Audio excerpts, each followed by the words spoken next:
Welcome everybody. My name is Ishwar Parulkar and I'm the CTO for Telecom at AWS. Today we are going to talk about a very exciting, interesting topic around exposing telco network application interfaces, programming interfaces or APIs through AWS. We're going to look at how cloud can really help get these APIs to developers, into the hands of developers.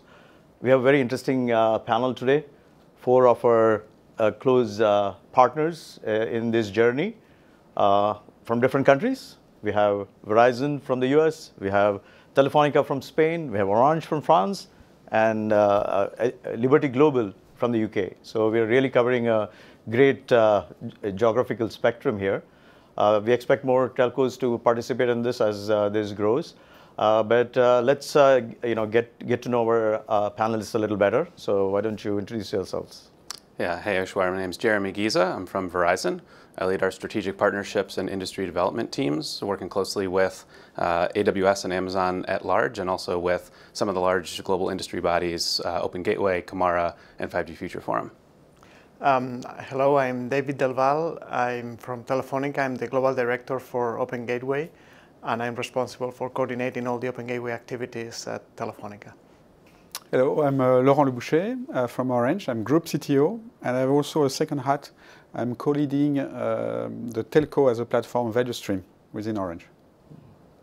Hi, and I'm Alex Reichl. I'm a Director of Mobile Innovation and Strategy at Liberty Global. In the context of today's conversation, I act as our single point of interconnect on Network as a Service, so have visibility of all the work we're doing around commercial arrangements, strategic initiatives, trials, and technical readiness.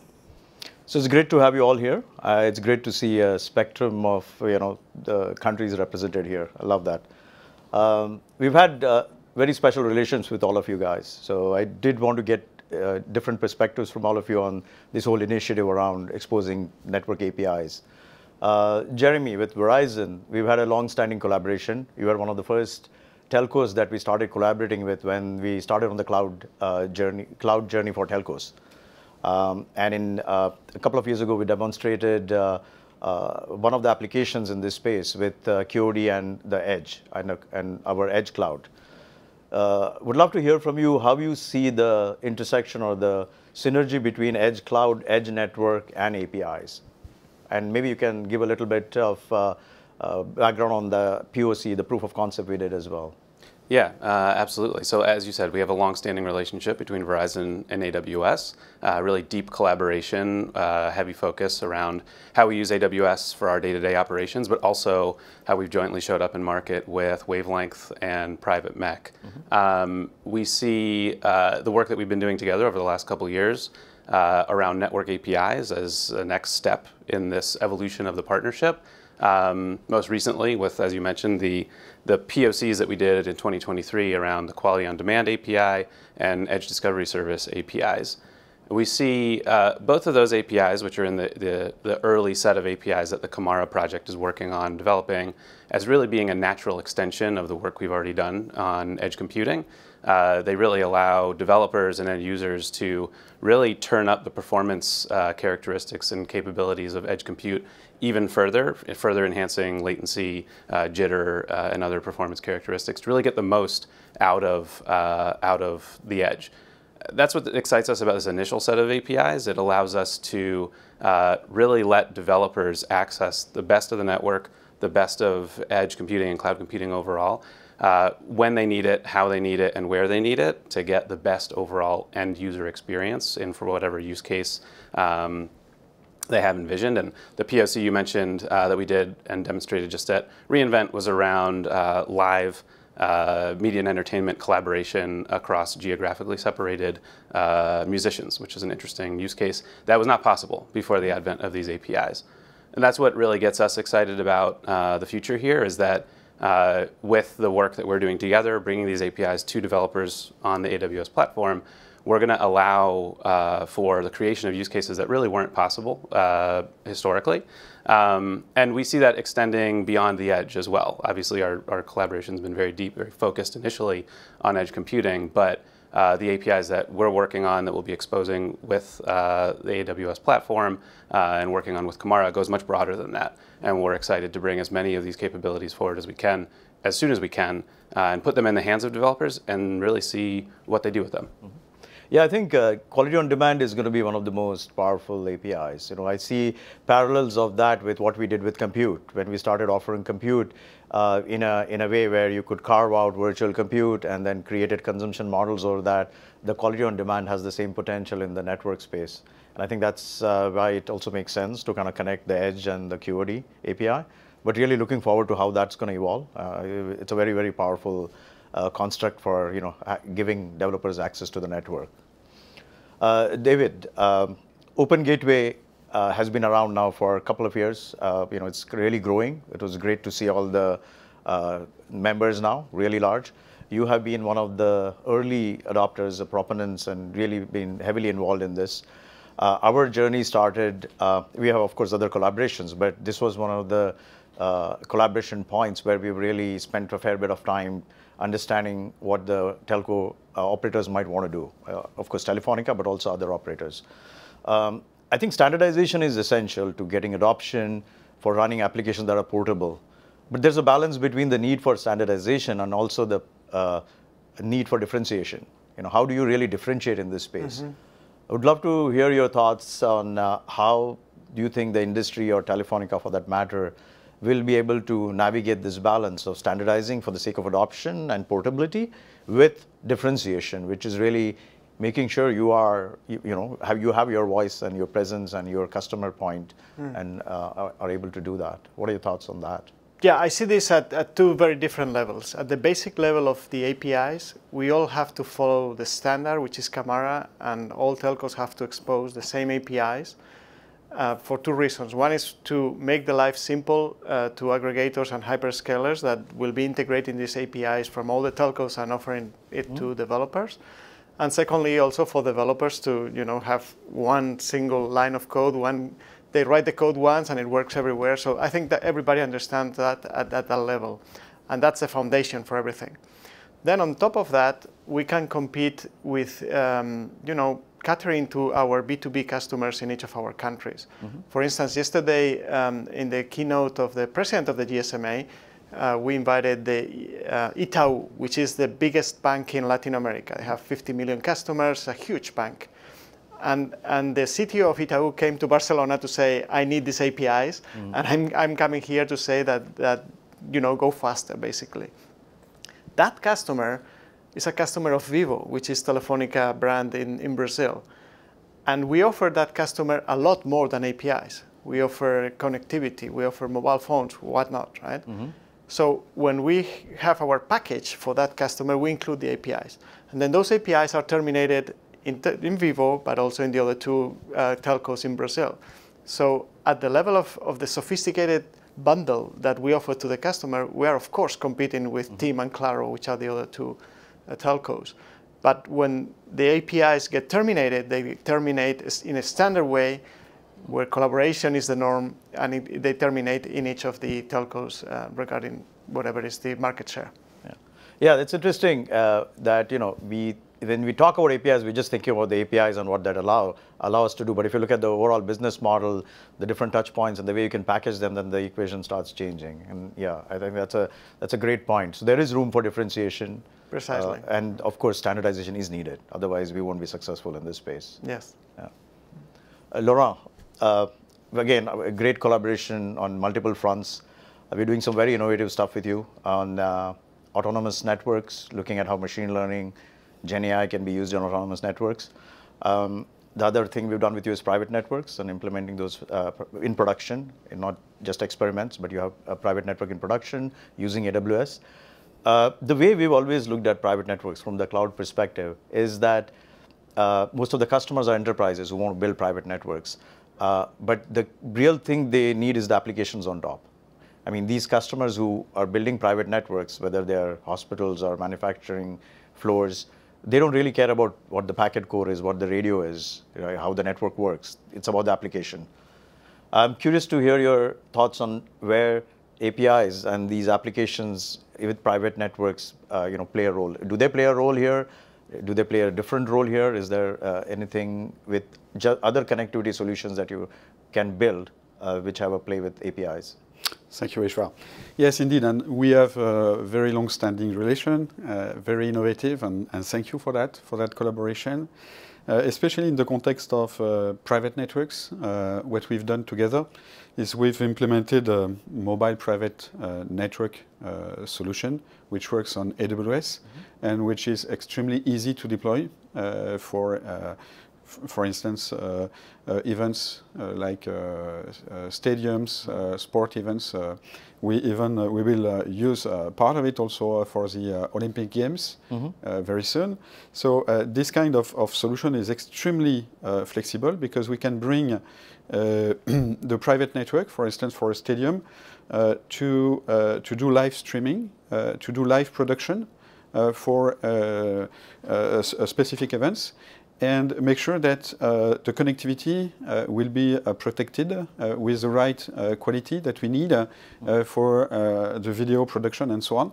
And we can do it on demand. And coming back to your question, I think what is interesting from an application standpoint is to be able to trigger that network, to make it available on demand, and to configure it in a way which really addresses the need of the specific situation. Like if I want, for instance, to make sure that there is enough bandwidth, I need to trigger that. If I want to make sure that the traffic also stays local in the region, make it, for instance, secure for a campus, an industrial campus, I can do that as well. So I need to provide all those capacity on demand in a way which is available from the cloud, from the marketplace, from AWS marketplace, so that it's as simple as to use your own managed services. So we want to be able to use our network in a way which is as simple as to use compute, AI, storage, and so on within AWS marketplace. Yeah.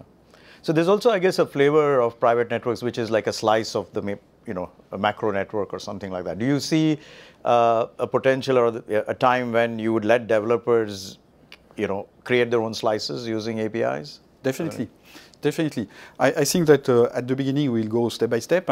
It's a journey. It's a journey where we need, first of all, to understand the needs. We need to understand where we can bring differentiation. We were talking about latency and also the importance of edge in addition to the cloud regions, but also cloud edge plus slices and how you can configure the slice.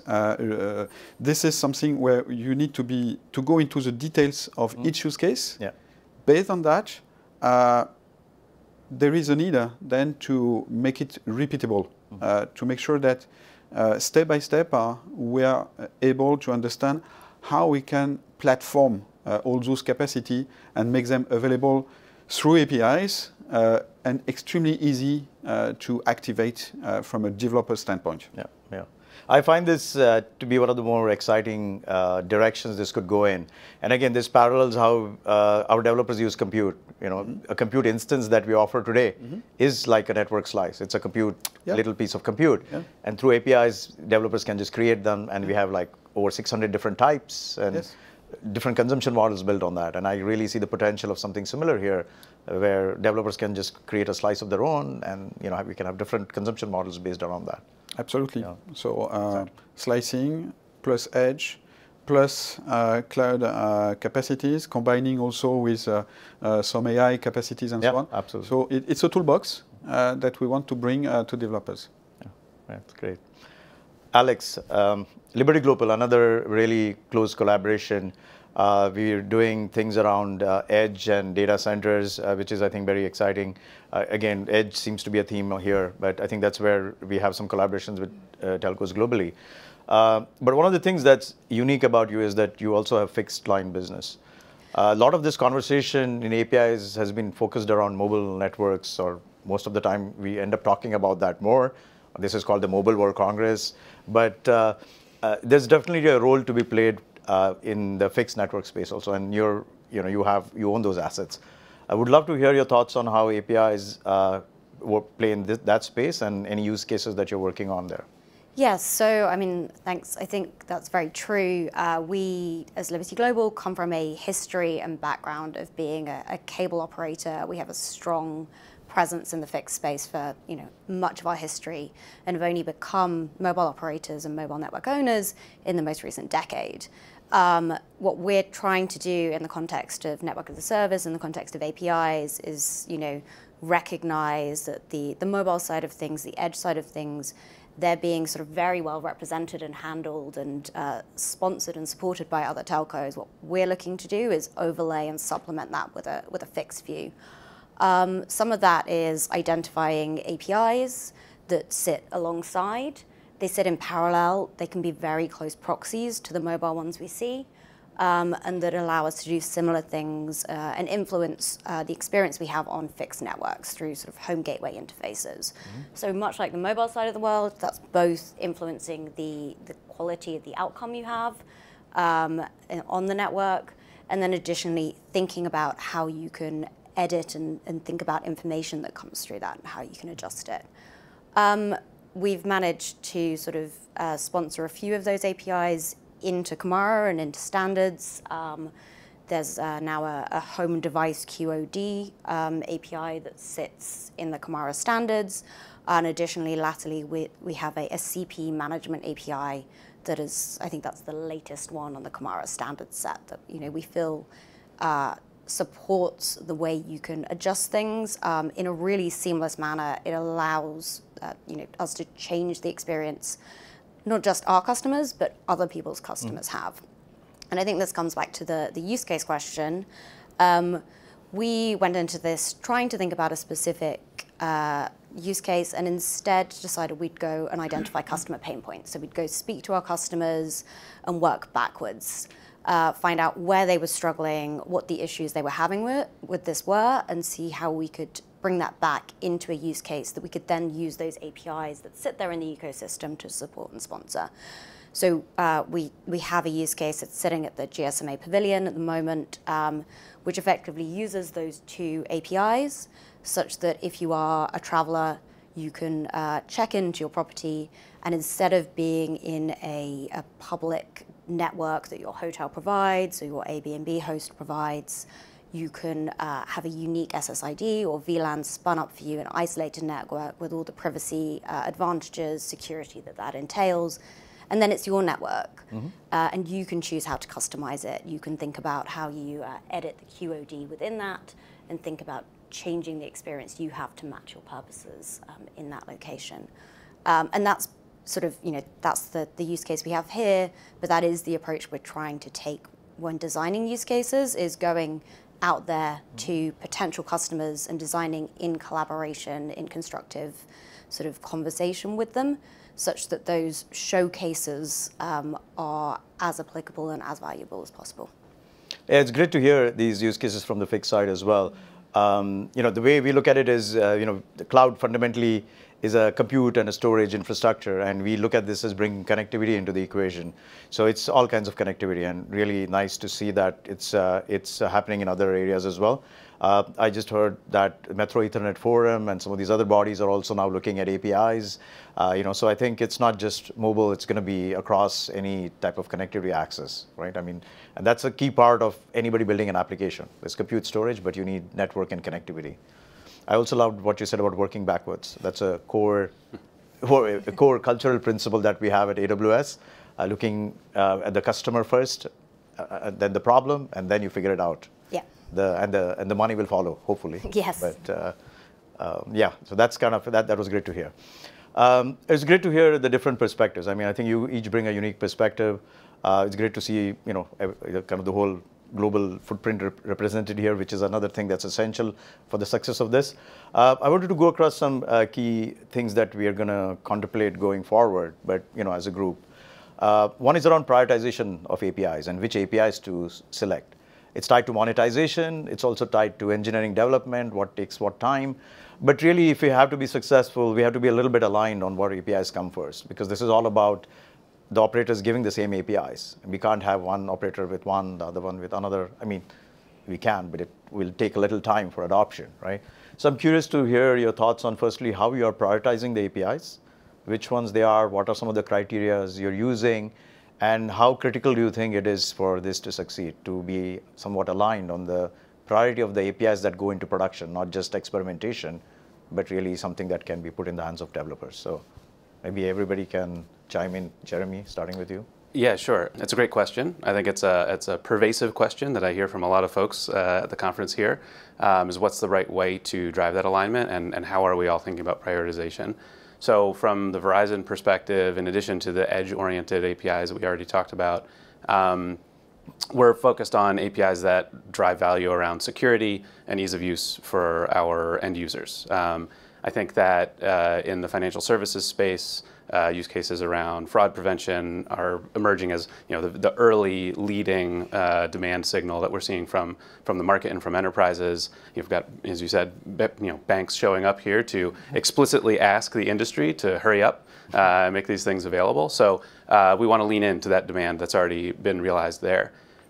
Beyond that, I think we want to remain nimble and dynamic. We want to see where additional demand emerges. It's still a nascent space and a nascent set of capabilities that we're exposing here, and it's kind of a novel way for developers and enterprises to interact with both the network and with the cloud. So we want to see what are those use cases that emerge, that was kind of the killer app for network APIs, and then orient our prioritization around those demand signals. Like you said, start with the customer pain point, and then work towards that, and then hopefully the money comes and the value comes from that. We absolutely want to follow that model, and that's a big part of why we're leaning in to partner with AWS. And I think Verizon and all operators globally will be having our own conversations with our existing customer base and understanding what their needs are and how they want to evolve, how they interact with the network.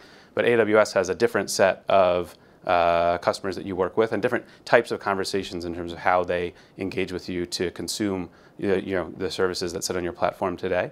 So we want to work closely with AWS and understand what are the signals you guys are seeing in the market, and have you help communicate that out to the four of us and all the operators you work with. And we're hoping that over time, as demand continues to ramp up here, channel partners and AWS can help drive some of that alignment for us, rather than having to speak amongst the operators directly. Yeah, I fully agree. I mean, product management of APIs is not very different from any other product. When you have to prioritize what is the next feature or what is the next API, you of course start looking for signals in the market. And as you said, we can all capture those signals from our B2B relationships, but you also have this developer access that is privileged. Then you need to look at estimation of business case. Is there a lot of volume here, a lot of unit pricing that you can get? And then, of course, you start thinking about the feasibility, technical feasibility. How difficult is it to do? In our case, we have many networks in many different countries, so maybe one country is very ready and the other would need some investment, etc. And finally, you need to agree with the other stakeholders. And in this case of Open Gateway, the other stakeholders are the other telcos. And sometimes we have to be careful with antitrust provisions, that there's certain information that we can share, but other information that we cannot. And there the GSMA is quite important to be in the meetings and make sure that what we share is shareable. So at the end of the day, it looks complicated, but it's as any other product. There are always stakeholders, there are always customers, there's always the desire to make money, and then there's always technical constraints. So that's what we're doing. Do you think, but if, as an industry, if you're not aligned on the prioritization, if individual operators think differently, would that hamper the success? Is that critical to? Yeah, it's totally critical. But it's not that different. Again, when you have a product team inside a company, I mean, there are 4 or 5 people that need to agree on what is the priority. And yeah, there's a boss, but I mean, you need to agree with the team, right? So here we are a extended team, and I need to agree with Orange, and we will agree. It's not something so new. Yeah. How are you looking at prioritization? So other than the classic product management approach? Right? No, I think it's not easy. Honestly, we need to recognize that it's not easy, and it's to some extent it's a bit new because at the same time we need to create a kind of industrial alignment, and also be extremely aware of what is needed by our customers on our different markets, taking into account the fact that in the different geographies where we are, the priorities are different. Okay, I take an example. We have an extremely dynamic environment in Africa today with a fast-growing market, and we see a lot of opportunities around mobile payments and the business that we can create on top of mobile payment using the right APIs, like for instance carrier billing, but also identity and so on, geolocation. There are some extremely interesting use cases. So we want to create that ecosystem. So we need also to work with the other telcos in this area. At the same time, for instance, working together with you in Spain, we identified that, okay, there is a need to work on fraud mitigation, to work for banks. And of course, in that case, it's very important that we are aligned. And this is the reason why we together we agreed that we would expose the right APIs, verify number, SIM swap, and so on, and we will then enable those use cases in Spain. We can do the same in other countries. So it's a combination of both. At the same time, to some extent, to be a bit in advance in some areas. We have some core belief. We believe that, for instance, cybersecurity and network working very, very closely together, we have some very interesting assets that we can expose. So it's a bit techno-push to some extent. But at the same time, we need to work on use cases, bring customers, start to use them, get the feedback, and then be agile enough to pivot or say, okay, here we have something which is very interesting. One of the core beliefs that we have today is quality on demand. Quality on demand is techno-push, for sure. But we strongly believe that if we work correctly, if we work backwards, if we try to solve some specific problem like gaming, how do we make sure that for gaming we provide a compelling solution that works with the big gaming platform? I really liked what you said about, it's resonated with me, what you said about the different markets or different countries driving different priorities. I mean, some of it is culture, some of it is just the way the market is. You know, I talked to Swiss, some of our Swiss operator partners, and banking comes up like all the time. It's like banks, finance, right? It's like nothing else there, you know. It's, so I can see that. But then we have to balance that with the need for standardization and alignment, right? So I think it's an interesting dynamic. We'll see how that plays out. What are your thoughts? How are you looking at prioritization? I know in the conversations we've had, you have had a very structured approach from a business monetization perspective. So curious to hear your thoughts. Yeah, I mean, so we have very much lent into this idea that our priorities are going to be those APIs where not us, but our commercial leads and our B2B, B2C wholesale teams, you know, those in our company who really know the customers have identified an appeal, have identified something that they can do with them. So we have sort of aligned as a group around the feedback and the insights we've got from our local market teams there. I think to sort of go back to a couple of points that have come up in this conversation, those points of appeal are, you know, I don't believe our B2B teams are unique in having identified them in their market. Yes, it is important that we sit down and align and agree. But actually, if we're identifying them, so are our peers in those markets. So I think almost innately we are starting to, you know, at least shortlist these down to a similar selection per market because of the, you know, as you said, banking, all the Swiss operators will be thinking about the same set of APIs there. The other side, standards are very much a case. We are, you know, have a number of markets. They're all reasonably fragmented. Europe is quite fragmented. So we do believe that the scale advantage that come with those standards are key. So we are not looking outside those set of Comara standardized APIs. I mean, there are 40 today, and we know they're growing, so that actually gives us quite a lot to play around with. We're not planning to reinvent the wheel and go left field and say we actually have come up with something completely different. Yeah. Okay. So this is still early days, right? There's challenges in front of us. There's commercial monetization question, how it'll happen. We are obviously doing this. We strongly believe that this potential is there. Would love to get a quick sense from you what you think is the biggest challenge to adoption, or things that will slow this down, or that will make this take longer. So your thoughts on what is the biggest challenge in front of us? Yeah. We've talked about some of them already, come up around a roadmap alignment, et cetera. And actually, I think the single biggest challenge that was here at the outset has already been addressed, and that was driving commonality and standardization. I think the Open Gateway program has done a great job of highlighting the importance of that commonality. I think operators globally have bought into that concept, and I think that is a great place to be starting from.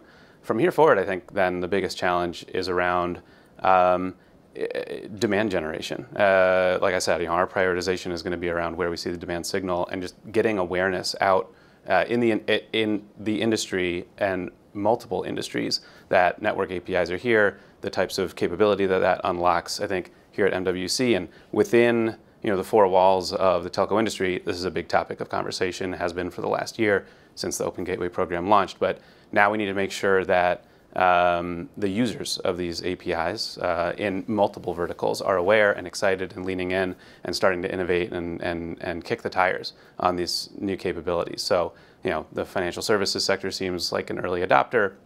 Beyond that, how do we get more awareness and interest in media and entertainment, in retail, in manufacturing? I think events like this are great. This will be broadcast and get the word out. I think we need to do more of this and start to engage maybe at industry forums and events and conferences in other verticals to ensure that people are thinking about how to access the network, how to access the cloud in a different way than they have historically.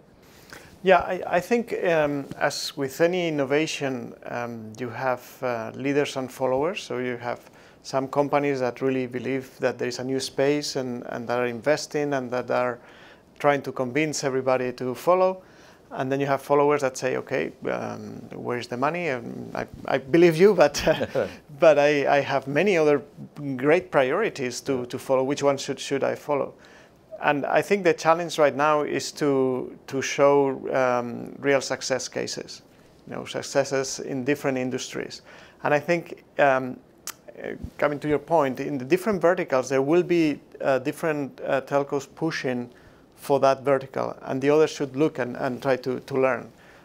Because, again, using the Switzerland example, I mean, they're so close to banks, maybe they can show us how to do with banks, and then we can follow everywhere else in the world.